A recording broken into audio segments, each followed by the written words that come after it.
Bueno, llegamos al final de este gran congreso, de esta gran reunión, que después de la pandemia pues, nos ha dado la oportunidad de estar todos juntos y además lo hacemos pues con una conferencia de clausura que yo creo que no nos va a dejar a ninguno indiferentes. Una conferencia de clausura que, como decía al inicio, pues tiene un título muy inspirador, El sentido de nuestra vida. Bueno, algo sobre lo que seguro muchos hemos reflexionado durante largo tiempo. Bueno, nos acompaña Miguel Ángel Tobías. Miguel Ángel, bienvenido. Muchas gracias. Buenos días. Estás aquí en tu casa con todos los farmacéuticos, que ya sabes que somos parte de la vida de todos nuestros ciudadanos. Miguel Ángel Tobías, para quien no lo conozca, él es productor, director de programas de televisión, de cine, de documentales. Es el creador, además, de un formato que tiene mucho éxito, que lo conocemos todos, que es Españoles por el Mundo, que después ha sido replicado por comunidades autónomas, por otros países, etcétera. Y con su productora Acamedia lleva más de 14 años recorriendo el mundo, contándonos historias, mostrándonos realidades que de otra manera serían difíciles de ver y además contándolas a su manera, con su particular mirada, con su particular forma de ver el mundo y con esa sensibilidad que lo caracteriza. Y luego lo plasma en programas, en series, en documentales, etcétera, etcétera. Destino Europa, Madrid en la maleta, La Raya, bueno, hay muchos. Os invito a que investiguéis sobre todas sus obras y que veáis además la trascendencia que tienen. Y todos son formatos de éxito. Además, él ha sido creador, productor, director y presentador, es decir, se implica desde el inicio. Él es una persona, además, muy comprometida con la difusión de valores, de concienciación, movilización ciudadana y que además dedica muchos recursos personales propios para divulgar causas sociales, solidarias y benéficas que promuevan esos valores universales, como a él le gusta decir, que son la justicia, la solidaridad, la paz, a través de esos proyectos audiovisuales. Él produjo y dirigió, A Fondo Perdido, el primer y único documental realizado en Haití, tras el devastador terremoto en el año 2010, Sueños de Haití, con el que ha recaudado además fondos para diferentes proyectos en ese país. En 2014 estrenó Urba, La Condena, un documental que denuncia además la violación de los derechos humanos del pueblo saharaui y que también recauda fondos para causas sociales. Y ante la catástrofe, por ejemplo, también del terremoto que asoló Nepal, en abril del 2015, filmó allí Rising Nepal, con el que da voz a las víctimas y también ayuda a recaudar fondos para ella. Bueno, eso entre otros, ¿no? Y lo más reciente, y con esto acabo la presentación, lo más reciente ha sido un gran proyecto, El Camino Interior, donde él ha recorrido el Camino de Santiago, muy familiar también para todos nosotros, pero lo ha recorrido de una manera especial, con 16 caminantes, 16 etapas, personas que han sufrido una transformación importante en sus vidas, muchos de ellos dedicados también al crecimiento personal. Yo os invito a ver esta serie, que ahora ya va a estar en abierto, ¿no?, en televisión española, que no os va a dejar a ninguno, desde luego, indiferente. Él estuvo como voluntario, solo os digo esto, ¿no?, como voluntario al inicio de la pandemia en una residencia de mayores, donde pudo comprobar en primera persona el dolor y el miedo que se vivieron en aquellos momentos. Y bueno, pues aquello le inspiró a crear El Camino Interior y luego regalarlo a todos también para que reflexionemos sobre lo que ha supuesto el COVID en nuestra vida y sobre la siguiente pandemia que vamos a tener, que él os la va a contar mejor que yo. Bueno, me callo. Para mí y para nosotros como Consejo General y como farmacéuticos es un placer, Miguel Ángel, tenerte aquí y que puedas compartir con nosotros tu especial forma de ver el mundo. Muchas gracias.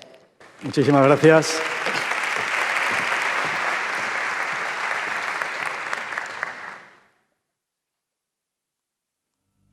A ver si sale...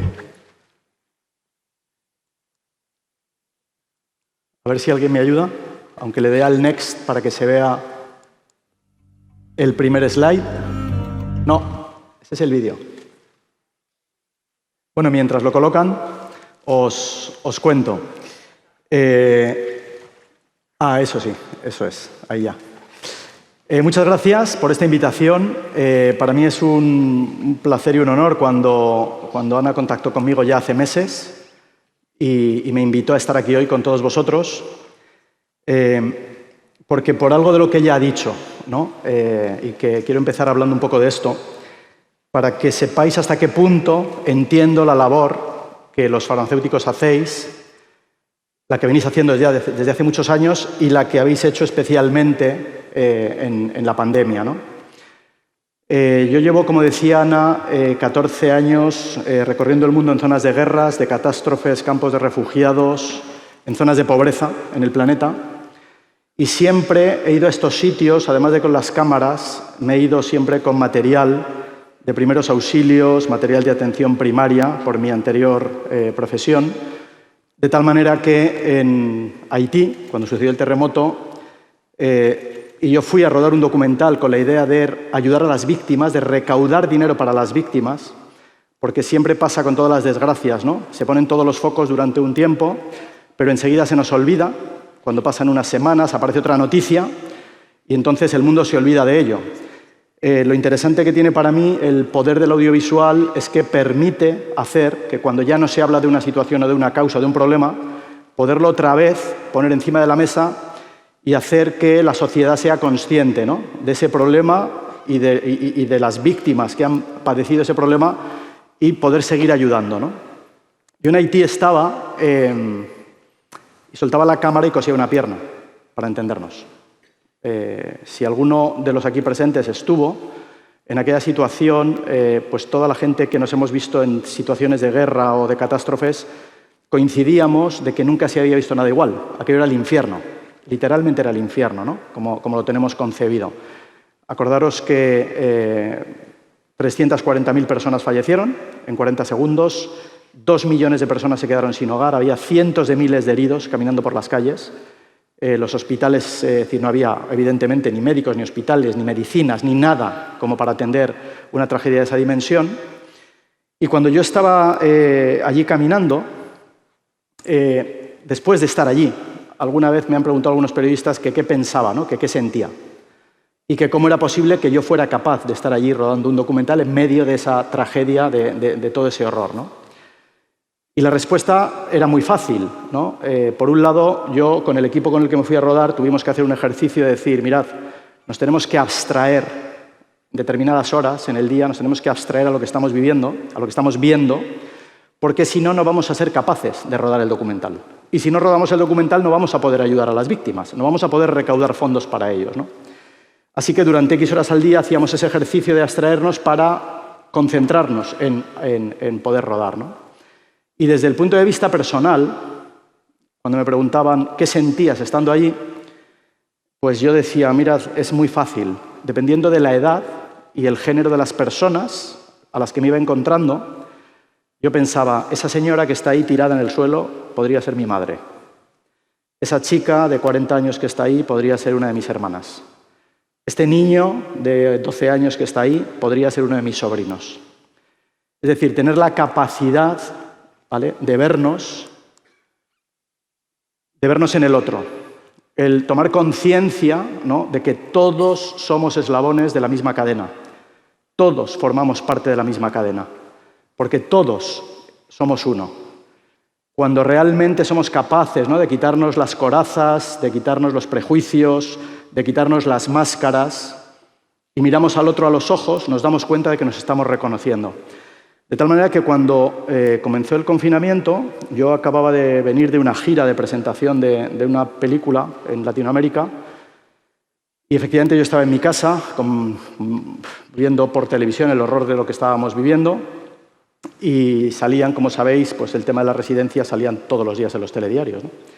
Así que yo contacté con las autoridades de la Comunidad de Madrid de Sanidad y les dije, oye, estoy aquí, si me necesitáis, yo ayudo en otras partes del mundo a personas que no conozco, ¿cómo no lo voy a hacer en mi país, ¿no?, en una situación así?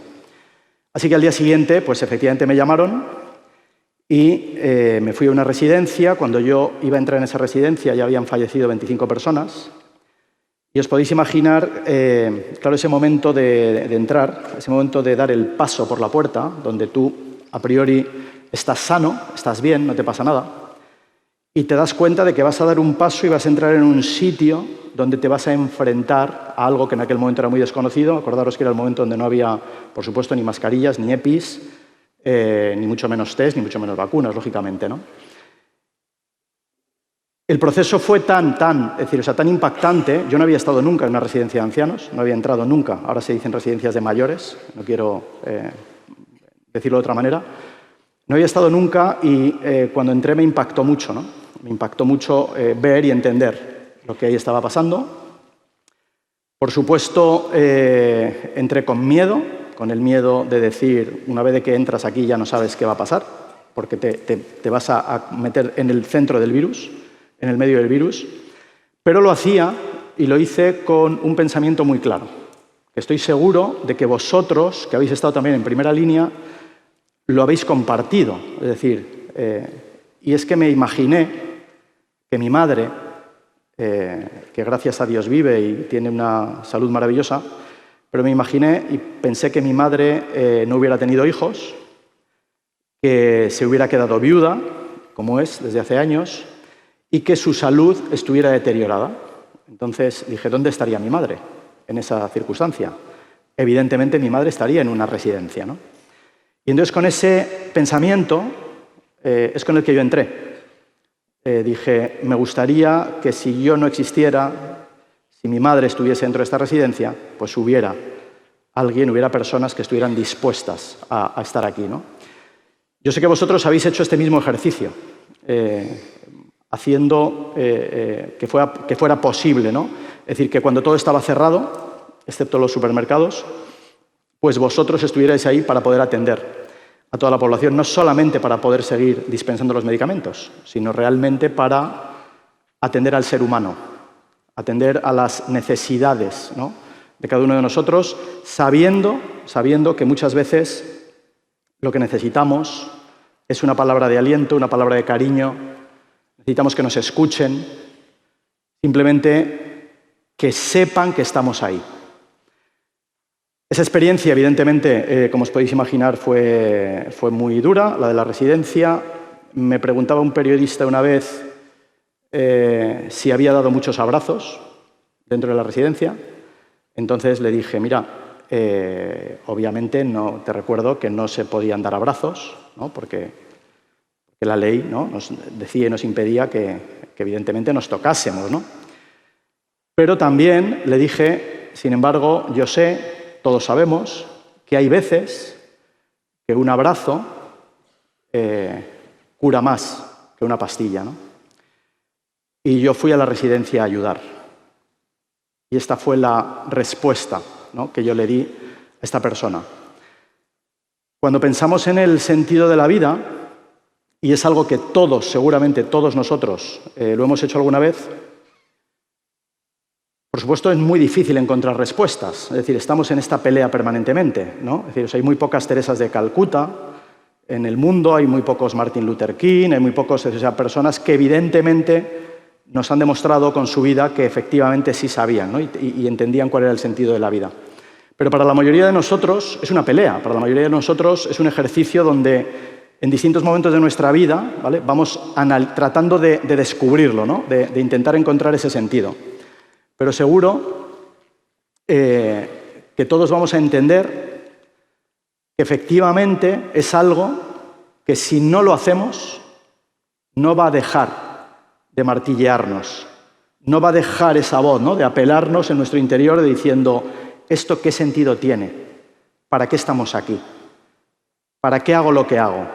¿De verdad merece la pena dedicarme a lo que me dedico? Y fue en la residencia donde yo me di cuenta de una cosa. Me di cuenta de que las secuelas que la pandemia nos iba a dejar, más allá de las propias del COVID, iban a ser secuelas psiquiátricas, psicológicas, emocionales y existenciales. Las existenciales, evidentemente, las traemos arrastradas prácticamente desde el principio de los tiempos, ¿no? Lo que pasa es que la pandemia yo creo que efectivamente ha hecho que mucha gente, ¿no?, es decir, se pregunte. Y dices, la pandemia nos ha tocado a todos, evidentemente de diferente manera, pero todos estamos dentro de las posibilidades que voy a explicar, ¿no? Para las personas que han perdido un familiar no hace falta ningún debate como para entender qué ha supuesto y cómo les ha dado la vuelta a la vida. Para quien ha pasado la enfermedad de manera grave o algún familiar o persona cercana la ha pasado de manera grave, es muy fácil entender cómo se sienten. Hay gente que ha perdido el trabajo, hay gente que ha perdido su empresa, es fácil entender cómo se sienten. Y quien ha tenido la suerte de no vivir ninguna de estas circunstancias, como mínimo lo que ha vivido es que hemos estado encerrados durante un año. Por lo tanto, es decir, ha habido la posibilidad, ¿no? Ha habido el ejercicio de efectivamente pensar y reflexionar sobre qué sentido tenía todo esto. Yo, como sé que el audiovisual es el motor más potente para cambiar el mundo, porque en función de los ejemplos que vemos a través de las películas, de los documentales, de la televisión, internet, la publicidad, la sociedad vira en un sentido u otro. Cuando los ejemplos son positivos, la sociedad vira en positivo. Si los ejemplos son negativos, la sociedad vira en negativo. Es decir, todos sabemos, ¿no?, que nos peinamos, vestimos, actuamos, pensamos en función de lo que nos llega, ¿no?, a través de las pantallas, que se convierte en moda y todos de alguna manera u otra, es decir, o sea, nos vemos inmersos, ¿no?, en ese camino.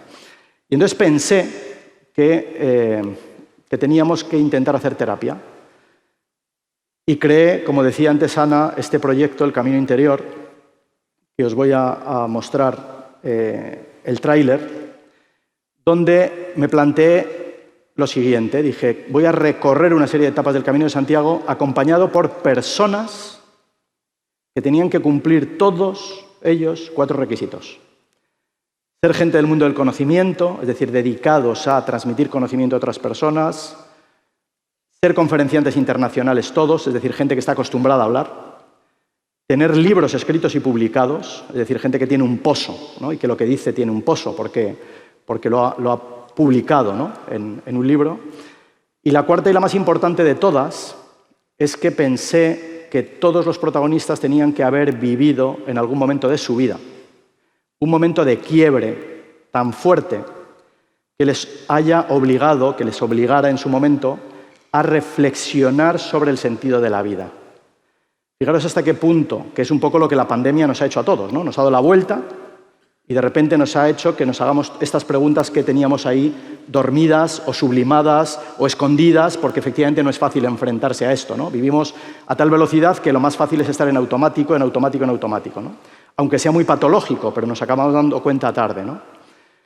Y con esa premisa, de los 17 caminantes, y me incluyo, 13 hemos estado al borde de la muerte, para entender, es decir, cómo nuestras reflexiones y cómo lo que le tratamos de transmitir a la gente después de haber vivido una experiencia muy próxima a la muerte, muy cercana a la muerte, nos ha hecho reflexionar y nos ha cambiado nuestra vida. Os voy a pasar el tráiler un momento.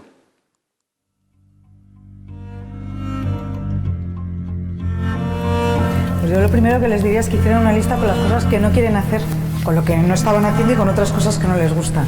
Y luego que entre todo lo que les guste, que hagan algo que les lata el corazón. El éxito no depende del talento, el éxito depende de la actitud que le pongamos a la vida.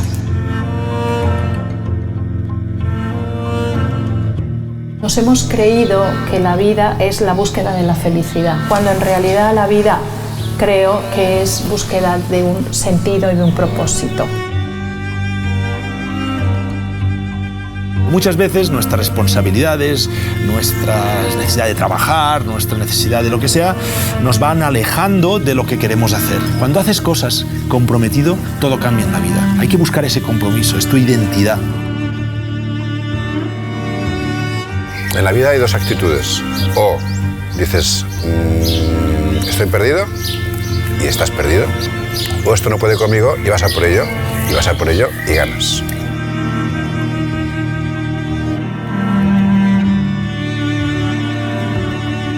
Y he comprobado en primera persona que ni la felicidad ni la paz interior dependen de lo que tienes. Con lo que cabe aquí, he sido una persona feliz haciendo lo que te apasiona.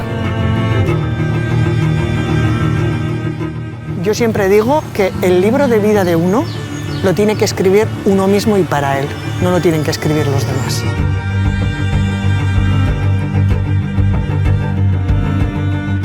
Cuando pones el corazón delante de los intereses personales, de los resentimientos, de los agravios, de las ofensas, de los rencores, empieza a pasar algo que nuestra razón es incapaz de comprender.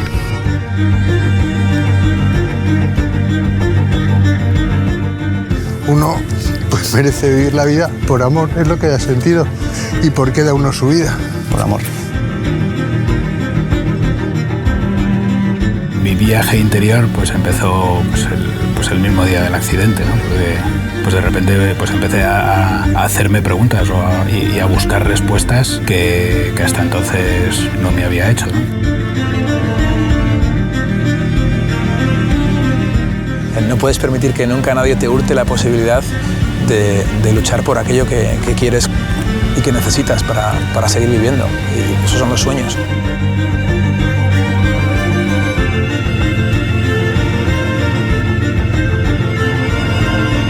Para mí la familia es lo que me ha salvado la vida y mira que vivo en una familia desestructurada, ¿no? Pero el día que el niño necesita ayuda, tanto por un lado como por otro, ahí está la familia.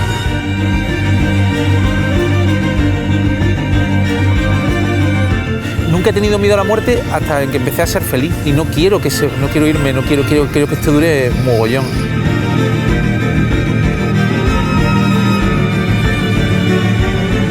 Mi padre me dijo, mira, eres negra y eres mujer y con eso vas a tener que lidiar toda tu vida. Y viviendo en esta sociedad, pues tendrás que lidiar tendrás muchas más vallas que saltar, ¿no? Que la gente se piensa que aprendes del éxito, aprendes del fracaso y el éxito te despega del suelo, ¿eh? Necesitamos tener esas sombras, aceptarlas, para que dentro de nosotros también surja esa luz que tenemos. Luchar contra ellas no, aceptarlas y ir cambiándolas en la medida de lo posible, ¿no? Asumiéndolas y de repente se diluyen.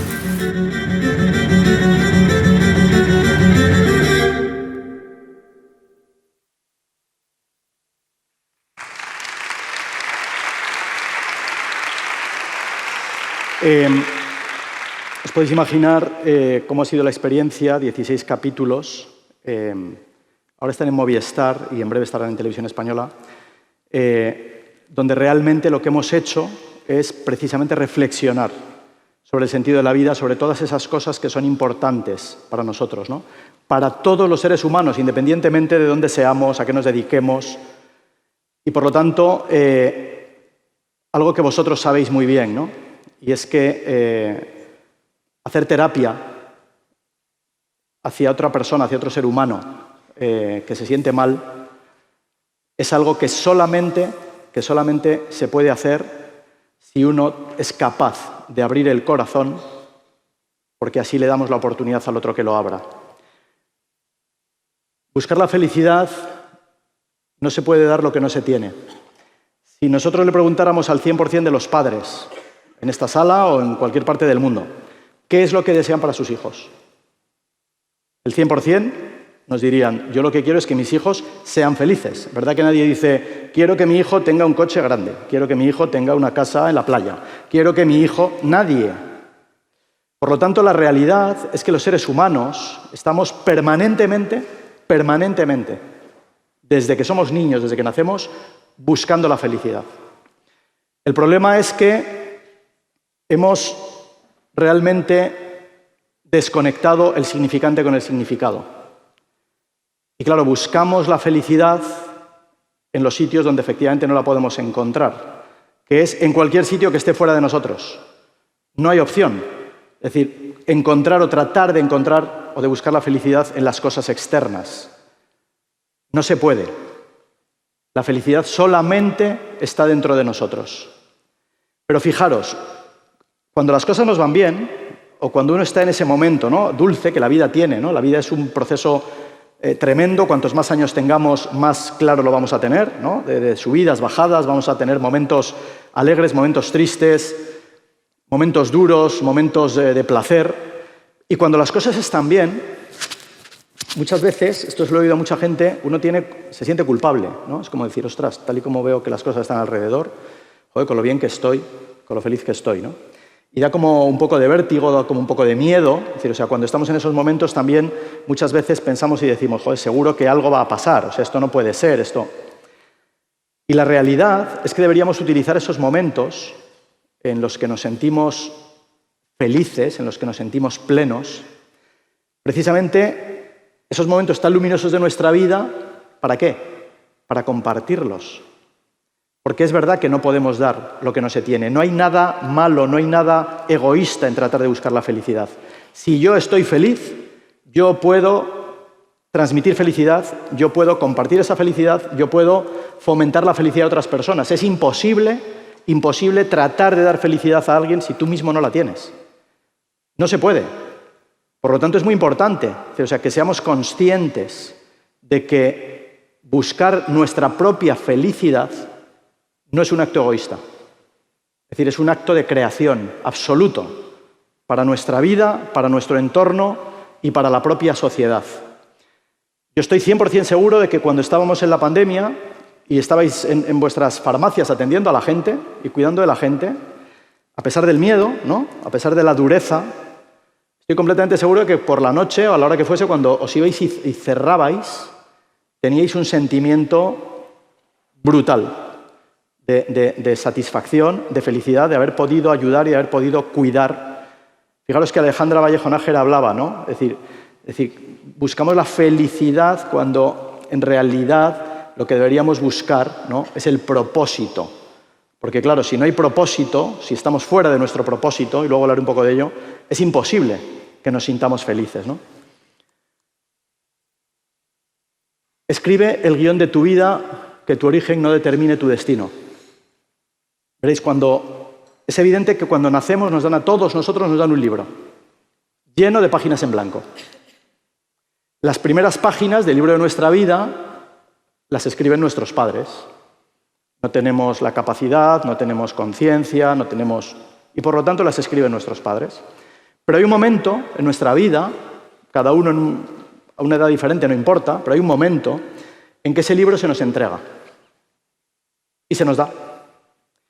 Y una vez que se nos da el libro, ese libro pasa a ser responsabilidad nuestra. Pero fijaros, hay algo muy obvio, ¿verdad? Muy claro. Y es que es un libro en el que no podemos dejar ninguna página en blanco. Todas las páginas del libro de nuestra vida van a ser escritas. Todas. La jugada está en que las páginas que nosotros no escribimos, las que nosotros no escribamos, otras personas las van a escribir por nosotros. Otras personas que nos conocen menos, otras personas que no saben quiénes somos, otras personas que no nos quieren, otras personas que desde luego no están pensando ni en nuestro propósito, ni en nuestra felicidad, ni en nuestras emociones, ni en nuestros sentimientos, ¿no? Por eso es importantísimo, y esto no tiene edad, porque como el libro se cierra el día que morimos, por lo menos aquí, en este plano, a cualquier edad estamos en disposición. Hoy estamos escribiendo una página en el libro de nuestra vida. Mañana se escribe otra. La jugada está en que nosotros seamos conscientes, ¿vale?, de intentar, como mínimo, dejar el menor número de páginas posibles en blanco en nuestra vida. ¿Y cómo conecta con lo de que el origen no determine el destino? Conecta con que muchas veces nos han hecho, ¿no?, y nos han hecho creer, hemos crecido, ¿no?, muchas veces con un sentimiento de eso no se hace, eso no se puede hacer, eso no lo vas a conseguir, eso es demasiado para ti. Y vamos creciendo de una manera en la que esto se va quedando en nosotros, ¿vale? O sea, se va haciendo fuerte, ¿no?, en ese metaprograma, y muchas veces ya nos vemos presos de esto. Por lo tanto, si dejamos que nuestro origen marque nuestro destino, una de las cosas automáticas que va a pasar es que ni vamos a encontrar el propósito de nuestra vida, no vamos a encontrar el sentido de nuestra vida, y por lo tanto es imposible que seamos felices. Yo conté una historia de una chica en una película que está en abierto en Internet, se puede ver ya de manera gratuita, que se titula Me llamo Genet. Me llamo Genet, que encima es una chica que vive aquí en Sevilla, es la primera sordociega, no sordomuda, sordociega, de la historia en conseguir un título universitario. Esta chica nació en África, en plena hambruna, hace 40 años. Aquel año murieron 1 millón de personas de hambre. Sus padres eran pastores pobres y nómadas. A los 2 años y medio de edad la entregaron, se dieron cuenta que con ellos se moría, y la entregaron en la casa de acogida de Madre Teresa de Calcuta, en Addis Abeba. Sobrevivió milagrosamente allí durante 3 años, porque murieron cientos de personas en esa misma casa de acogida, porque no tenían ni siquiera para darles de comer muchos días, hasta que apareció una mujer española, de casualidad en aquel momento, que era la suegra del embajador español en aquel momento, que fue a visitar a su hija. Acabó en esta casa de acogida, acabó viendo a esta niña. Esta mujer iba para 2 semanas. Su viaje de 2 semanas a visitar a su hija se convirtió en un viaje de 3 años. Ya no se movió de allí en 3 años. Cada día iba a ayudar a esta casa de acogida de Madre Teresa y a la vez iba cuidando lo que podía de la niña y no se volvió a España hasta que no consiguió traerla adoptada. Esta niña llegó a España con 9 años, estuvo 3 meses en un hospital de todas las enfermedades que traía asociadas, debatiéndose entre la vida y la muerte. Salió del hospital, sobrevivió y a los 9 años, fijaros, que no había recibido ningún estímulo, ninguno, porque no había forma de comunicarse con ella. Todos sabemos, ¿no?, que cuando un niño no ha recibido ningún estímulo, a los 9 años, pues es muy difícil que teóricamente que pueda desarrollar una vida, ¿no?, que pueda desarrollar nada, ni intelectualmente siquiera, ¿no?, a ningún nivel. Bueno, pues esta chica empezó ahí un proceso a los 9 años de edad. A los 21 años entró en el instituto, se colocó en ese nivel, entró en un instituto normal, era la única persona discapacitada, y hace 7 o 8 años se licenció con un 8,5 en la Universidad Complutense de Madrid. Y hoy día ella es maestra, es profesora de niños sordociegos. Ella misma, ¿no? Que es el clarísimo ejemplo, brutal ejemplo, de que el origen no tiene por qué determinar nuestro destino. Esta niña estaba abocada a haber muerto en África, debía haber muerto allí con sus padres, debía haber muerto allí en el orfanato. Es decir, y en el mejor de los casos cualquiera piensa que hubiera sido una persona que tendría que estar en una institución simplemente cuidada, alimentada y poco más. Y sin embargo esta chica, hoy día, y desde hace ya muchos años, vive como cualquiera de nosotros. Hace una vida absolutamente normal. Y a tal punto que le preguntaron en una conferencia, una persona se atrevió a preguntarle en una conferencia que cómo hacía para no estar deprimida, dándose cuenta de su gran discapacidad. Y yo dije, joder, qué atrevimiento, y la sala hizo un silencio sepulcral, dijo, a ver qué contesta Genet, ¿no? Y Genet sonrió y dijo, es que yo no he considerado nunca la sordoceguera una discapacidad. Yo nunca me he fijado ni me fijo en lo que no puedo hacer. Yo solo me centro y me fijo en lo que sí puedo hacer. Hizo una pausa de 2 segundos, de 3 segundos, sonrió y riendo prácticamente dijo, y lo puedo hacer todo. Entonces la jugada, claro, todos ya sé lo que estamos pensando, ¿no? Que es decir, a ver, si una persona en esas circunstancias es capaz de hacer lo que ha hecho, ¿cómo no vamos a ser capaces nosotros? ¿Cómo no vamos a ser capaces de escribir el guión de nuestra vida?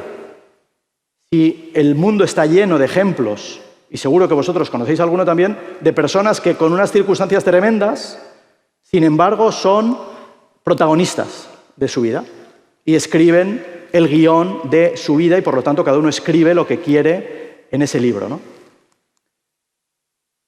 Y esto tiene que ver con perseguir los sueños. Todos tenemos obligaciones, ¿verdad? Tenemos obligaciones con nuestra familia, con los compañeros de trabajo, con nuestra profesión, incluso con Hacienda. Tenemos obligaciones, ¿verdad? Pero la realidad es que después de dar vueltas por el mundo y de conocer a gente en todas partes del planeta, me di cuenta de una cosa. Y es que la única obligación que tenemos para con nosotros mismos, la única, es perseguir nuestros sueños. Solo tenemos esa obligación. Yo sé que puede ser que haya gente, ¿no? Y alguna vez ha habido alguna persona que se atrevió a preguntar, es decir, perdón, ¿perseguir mis sueños me garantiza la felicidad? Digo, obviamente no. Si perseguir los sueños garantizara la felicidad, ya lo habríamos hecho todos. Lo haríamos todos permanentemente, ¿no? No garantiza la felicidad. Pero lo que sí estoy seguro es de que no perseguirlos sí garantiza la infelicidad. Estoy 100% seguro. Y que además es algo que se va acumulando y que va generando patología en las personas. Y seguro que habéis tenido la oportunidad de hablar también con mucha gente mayor. Yo, a los 19 años, se me ocurrió, tuve una charla con un señor de 85 años, de 2 horas y media, en un parque de Madrid, y a partir de aquel día dije, yo voy a intentar hablar de determinadas cosas con personas muy mayores en todas partes del mundo. Así que he hecho este ejercicio con, no sé, con 1.000, 1.500 personas de más de 80, 85 años en todo el planeta. Y casi todos nosotros, casi todos los seres humanos, por desgracia, cuando estamos en ese momento en el que nos tenemos que ir de este mundo, prácticamente todo el mundo se arrepiente de lo que no hizo. Todo el mundo dice, ahora me doy cuenta de que tenía que haber intentado aquello. Yo quería esto y no lo hice. Nadie se arrepiente en general de lo que ha hecho, sino de lo que dejó de hacer, que tiene que ver con nuestros sueños. Hay una ley, es decir, cósmica, que dice, y esto lo habéis leído en mis libros, lo hemos leído, que el universo va a conspirar, ¿no? Que conspirará. Si tú tienes un sueño, el universo conspira a nuestro favor para que esto suceda. Esto parece como una frase de esta de New Age, ¿no? Una frase hecha, pero la realidad es que es cierta. El universo va a conspirar para que nosotros cumplamos nuestros sueños. No es un chiste, es una cosa real. Y además va a conspirar para que cumplamos nuestros sueños siempre. ¿Os acordáis en las clases de matemáticas? Yo era muy malo en matemáticas, estábamos en el instituto y el profesor, a mí me pasaba, ¿no? Ponía una fórmula y iba haciendo una ecuación y yo decía, hombre, esto lo estoy entendiendo. Y decía, y esto es siempre así, lo que yo acabo de decir ahora, y esto es siempre así. Y después de esta frase decía, excepto 2 puntos. Y la fórmula era una pizarra y las excepciones eran 5 pizarras. Entonces uno decía, ya me he perdido. A la segunda decía, otra fórmula que ya no voy a entender. Me rindo, ¿no? Bueno, pues esto que acabo de decir solo tiene una excepción, solo una. Y es que si nuestros sueños van en contra de nuestro crecimiento y de nuestro desarrollo espiritual, no se van a cumplir. Pero fijaros, no hay frustración en ello. La característica de esta ley es que, aunque tú tengas un sueño profundo de verdad y no se cumple, cuando haya pasado el tiempo suficiente, vamos a tener la perspectiva para poder darnos cuenta de que haber conseguido aquello que queríamos hubiera sido muy malo para nosotros. Por lo tanto, no hay frustración, vamos a ser conscientes, ¿no? Y yo sé, claro, que hay, evidentemente, entre todos los que estamos aquí, pues habrá alguien, lo que pasa es que como sois muy educados no os atrevéis a decirlo, pero alguien que dirá, eso no es verdad, porque yo he tenido un sueño profundo durante mucho tiempo y tal, y tampoco pase, no sé. Y yo he retado muchas veces, decir, a que alguien me diga un sueño que haya tenido profundo de verdad que no se haya cumplido. Todavía no he conseguido que nadie me demuestre que eso es posible. ¿Qué pasa? Que sucede otra vez con el concepto de la felicidad y el propósito, que hemos separado significantes de significado. ¿Hay alguien aquí, y como todos hemos estudiado, y todos los que estáis aquí habéis tenido que estudiar, ¿hay alguien aquí que no quisiera aprobar algún examen? ¿Verdad? Todos. Pero voy a explicar la diferencia entre querer y desear. Y el deseo tiene que ver con los sueños profundos. Yo siempre he querido aprobar un examen, pero cuando faltaban 2 semanas para el examen decía, uff, qué pereza, mejor me voy a jugar a la calle, ¿no? Cuando faltaba una, uff, qué pereza, bueno, ya estudiaré dentro de 3 días. Bueno, ya el día antes decía, bueno, pues o sea, ya fue la tarde, qué pereza, ya pues me levanto a las 3 de la mañana, esto lo he vivido muchas veces, a las 3 de la mañana tienes un sueño de la leche y dices, si ya no me da tiempo, si ya de 3 a 7, si es que ya, pues duerme, Miguel Ángel duerme y por lo menos pues vas despejado y relajado a ese examen que vas a suspender. ¿Yo deseaba profundamente aprobar? ¿Era un sueño profundo para mí aprobar ese examen? No. ¿Yo quería aprobarlo? Sí. ¿Qué es lo que diferencia una cosa y otra? Que el que de verdad lo desea profundamente se ha puesto a estudiar 2 semanas antes. Es decir, se ha puesto a caminar en esa dirección para que eso que es un sueño profundo suceda. Y hay una clave muy importante que os quiero compartir, y es cómo saber si algo que deseamos es un sueño profundo. Porque no se nos va. No se nos va. Yo me hice piloto de aviones a los 35 años, 36, y yo desde niño soñaba que quería ser piloto de aviones. Muy tarde, yo nunca he trabajado como piloto, o sea, soy piloto privado, pero yo decía que quería pilotar aviones. Y esto no se me iba, ¿no? Esto es lo que caracteriza un sueño profundo. O sea, hay veces, que esto es muy típico, nos ha pasado a todos, ¿no? Amor, desamor. No, es que a mí me encantaba y yo aquella chica, yo quería aquel chico, tal, y nunca lo conseguí, hice todo lo posible y tal. Y le dices a la persona, ¿y ahora? ¿Te importa, te preocupa eso? Ah, no, hombre, eso fue antes. Claro, es que no era un sueño profundo. No era un sueño profundo. Y la fuerza, ¿vale?, y el peso de los sueños profundos es que he empezado diciendo, ¿vale?, que el universo va a conspirar para que los podamos conseguir. Normalmente pensamos, ¿vale?, que el deseo es anterior a la voluntad, en el modelo clásico de pensamiento. Yo deseo tener un coche nuevo, pero con mi sueldo no me da. Entonces aplico la voluntad y me busco un trabajo los fines de semana para ahorrar dinero y poderme comprar ese coche nuevo, ¿no? Yo deseo algo y luego aplico la voluntad. Nos han explicado que esto es así y nos lo hemos creído. Pero ¿qué os parece si os digo que es justamente al revés? El acto volitivo, la voluntad, es anterior al deseo. Fijaros, ¿eh? Esto quiere decir que para cuando yo deseo algo profundo, algo de verdad, íntimamente, de manera en nuestro subconsciente, ya nos hemos comprometido con nosotros mismos para hacer todo lo necesario para que ese deseo se cumpla. Por lo tanto, cuando uno tiene un deseo profundo, es porque antes ha habido ese compromiso. Ese compromiso está en ti. Por lo tanto, solamente necesitamos ponernos a caminar en esa dirección, porque se van a ir dando las circunstancias por esa conspiración y nosotros vamos a ir creando y generando esas herramientas que nos van a permitir que lleguemos a conseguir eso que es un deseo profundo. Excepto que ese deseo profundo vaya en contra de nuestro crecimiento interior y de nuestro desarrollo espiritual. Y como os decía antes, cuando eso sucede no hay frustración porque efectivamente nos daremos cuenta de que no era bueno para nosotros. Otro de los grandes problemas, ¿no?, que para entender el sentido de nuestra vida y de los grandes fantasmas con el que nos enfrentamos, ¿no?, que nos cuesta mucho aceptar las cosas.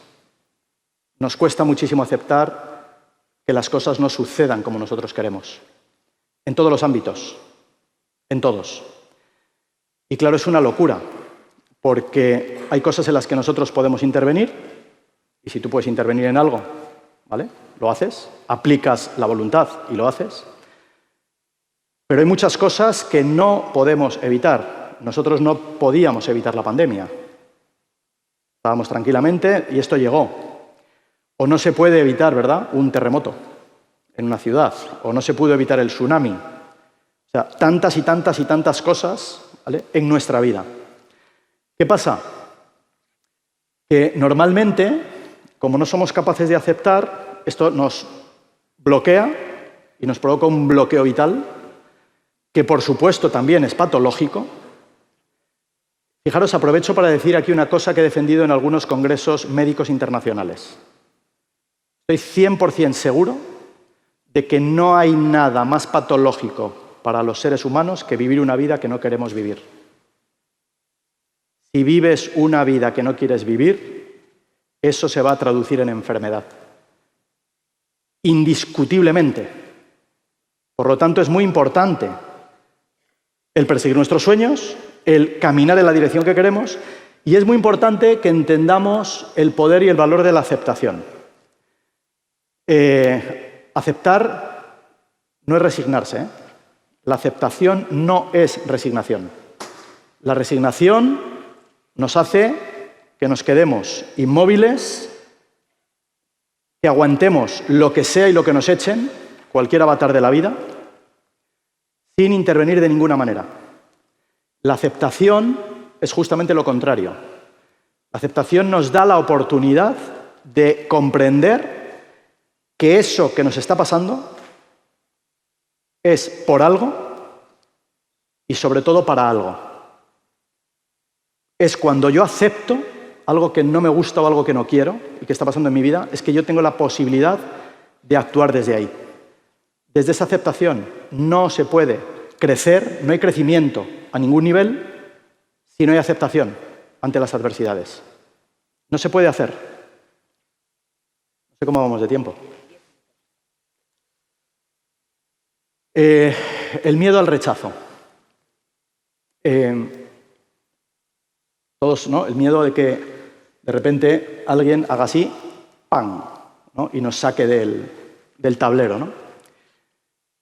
Probablemente el miedo al rechazo es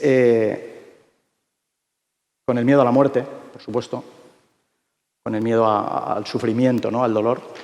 Pero el miedo al rechazo es, sin ninguna duda, el factor que creo que nos impide más a los seres humanos vivir la vida que queremos vivir.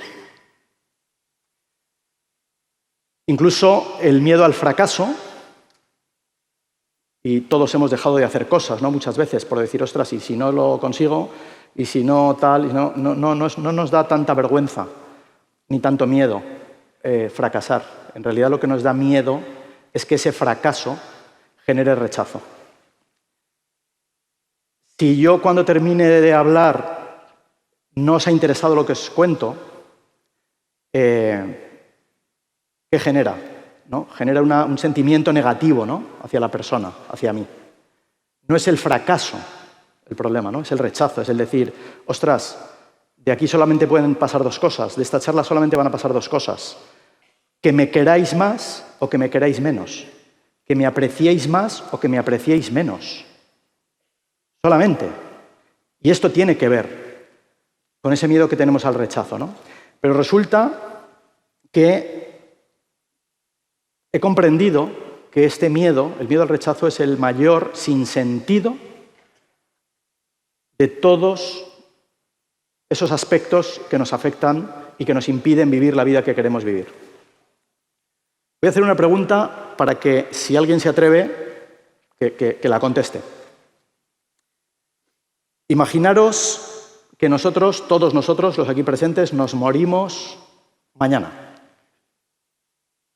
Terremoto, lo que sea, nos morimos. ¿Alguien me puede decir qué van a hacer al día siguiente de nuestra muerte? Todas esas personas que a lo largo de nuestra vida se han atrevido a opinar de nosotros, que nos han juzgado, que algunos nos han dado consejos que no hemos pedido. ¿Alguien me puede decir qué creen, qué creéis que al día siguiente de nuestra muerte harían todas esas personas? ¿Alguien se atreve?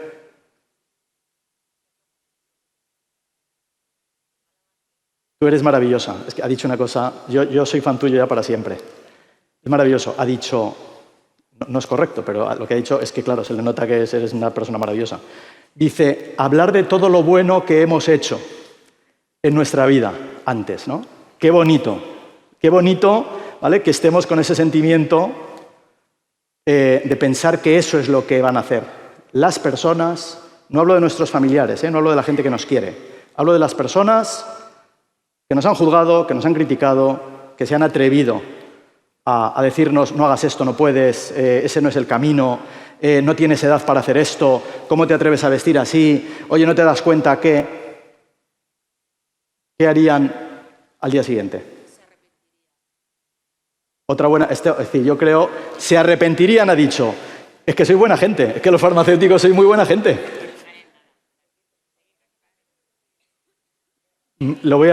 Como somos todos adultos, voy a decir un taco, ¿vale? seguir con su puta vida tan tranquilos. Fijaros lo tremendo del asunto. Es decir, que vivimos sufriendo y pensando, ¿qué opinarán? ¿Qué dirá este? ¿Qué el otro? ¿Cómo me van? Cuando ese hombre, esa mujer, cuando esa persona, imaginaros, yo me he muerto y la escena es la siguiente literal, incluso de mucha gente conocida. Vienen al entierro, algunos, no todos, pero algunos tendrán la decencia incluso de apagar el móvil. Algunos por, no sé, por costumbre, porque les vean, incluso llegarían hasta el cementerio y me meten en la caja y me entierran. A los minutos siguientes, esa persona sale del cementerio, si ha tenido la decencia de apagar el móvil, lo enciende y ve que tiene una llamada, contesta la llamada y la conversación es la siguiente. Oye, Enrique, si te he llamado, sí, es que tenía el teléfono en silencio, ostras, es que vengo del entierro de Miguel Ángel Tobías. ¿Tú le conocías? Sí, da igual si es sí o no, ok, tal.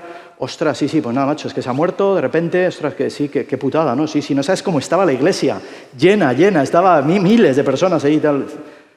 Oye, por cierto, en la fiesta de esta noche, ¿en qué discoteca habíamos quedado? ¿A qué hora habíamos quedado para la fiesta?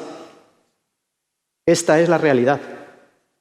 ¿De verdad les vamos a regalar a personas que al día siguiente de nuestra muerte van a seguir con su puñetera vida tan tranquilos, que tengan poder sobre nosotros para que nosotros no hagamos o no vivamos la vida que nosotros queremos vivir?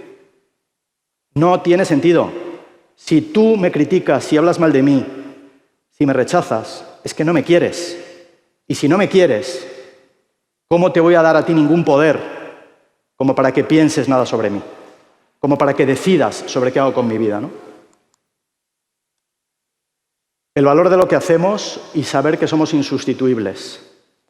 Fijaros, ahora que estamos viendo con el tema de la salud mental, que sabéis desgraciadamente, y vosotros que estáis ahí en primera línea, antes lo comentábamos, pero claro, es que es muy fuerte. Yo decía, esto, es decir, voy a contar algo, en fin, divertido, ¿no? Cuando uno va a una farmacia como usuario, ahora ya de adulto menos, ¿no? Pero cuando eras más joven dices, depende de lo que vayas a comprar, a lo mejor no quieres ir a la farmacia de tu barrio. Es decir, preservativos, digo, o sea, que hombre, no. Y encima digo, a ver cómo vas tú a la farmacia, ¿no?, del barrio y le dices, deme una caja de preservativos, por favor, XL. Mal, ¿no? Quiero decir, era un chiste esto, no, ¿qué más quisiera? Pero no va por ahí la cosa. Pero la realidad es que los farmacéuticos sabéis todo lo que sucede, todo lo que pasa con el que está al otro lado. Todas nuestras miserias, todas nuestras enfermedades, todo el sufrimiento, absolutamente todo. Estamos viendo, y vosotros seguro que habéis visto y habéis tenido que vivir, porque estáis en la calle, porque estáis con la gente, cómo el tema del suicidio es una cosa terrorífica, ¿no?, y tremenda, que sabemos que la pandemia además ha disparado, etcétera, etcétera. Fijaros, cada vida que se pierde por la razón que sea, ¿no?, estamos perdiendo algo que no se puede sustituir.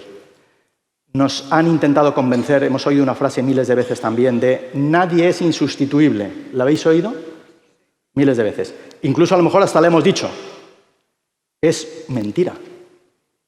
Es mentira. Absolutamente todos somos insustituibles. Nadie puede hacer nada, nadie en el mundo, fijaros, 8.000 millones de personas, 9.000, y nuestra huella es única. Nadie puede hacer lo que nosotros podemos hacer. Nadie. No importa en las circunstancias en las que estemos. Yo estoy aportando cosas a este mundo que no hay nadie más en todo el planeta que pueda aportar. Y cada uno de los que estamos aquí estamos aportando cosas a este mundo que nadie en el planeta más puede aportar.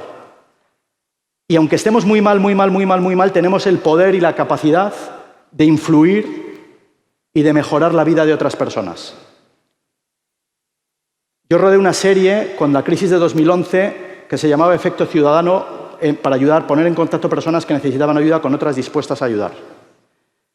No había transacción económica, en realidad era tiempo con amor. La gente escribía y decía, yo los miércoles de 5 a 8 lo pongo al servicio de quien pueda necesitar mi ayuda.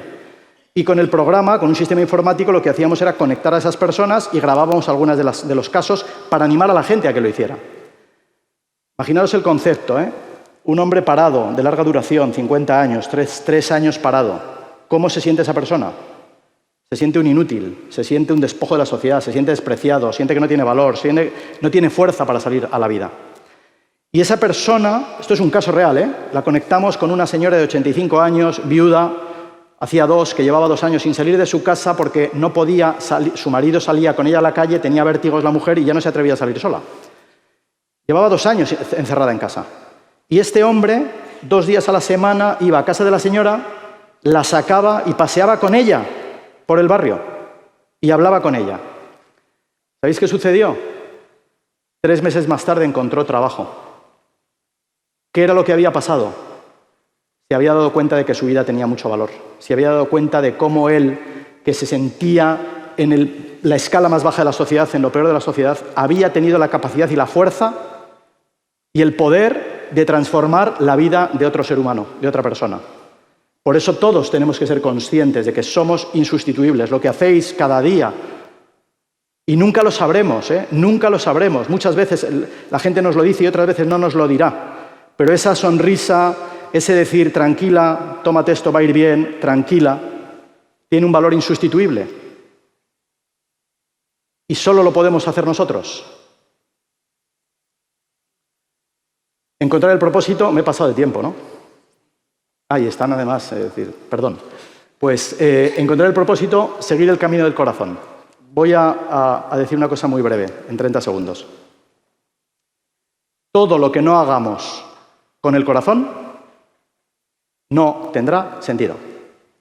Yo os hablaba al principio de un señor de 85 años al que ayudé a pasar una calle y me senté con él en un parque y me dijo lo siguiente, me dijo una frase que nunca me he olvidado de ella. Se llamaba Mariano Belinchón, le pregunté su nombre y su apellido porque le dije yo voy a hablar de usted el resto de mi vida y quiero poder nombrarle. Me dijo, Miguel Ángel, no te olvides de que cuando seas muy mayor, lo único que dibujará una sonrisa en tu cara es recordar aquellas cosas que hiciste con el corazón. Si algunos de los que estáis aquí, o algunos de vuestros compañeros, perdieron el corazón en el oficio, perdieron el corazón en el uso y en el manejo de la profesión, que hagan otra cosa. Que hagan otra cosa. Es poner el corazón en todo lo que hacemos. Esto es lo que genera la transformación realmente. No solo en nosotros, sino en nosotros y lo que genera crecimiento en el otro y en nosotros, ¿no? Y por último deciros, me faltaba media horita, ¿eh? Ana, podemos continuar en el congreso del año que viene. Vivir es literalmente morir sabiendo que hemos hecho todo lo posible para conseguir nuestros sueños y que hemos ayudado a otros a alcanzar los suyos. ¿Cuál es el sueño principal del 90% de las personas que entran en una farmacia cada día? Curarse de lo que sea, ¿verdad? Curarse de lo que sea. Sois constructores de sueños, hacedores de sueños. No dejéis de hacerlo. Gracias de todo corazón y nos vemos pronto.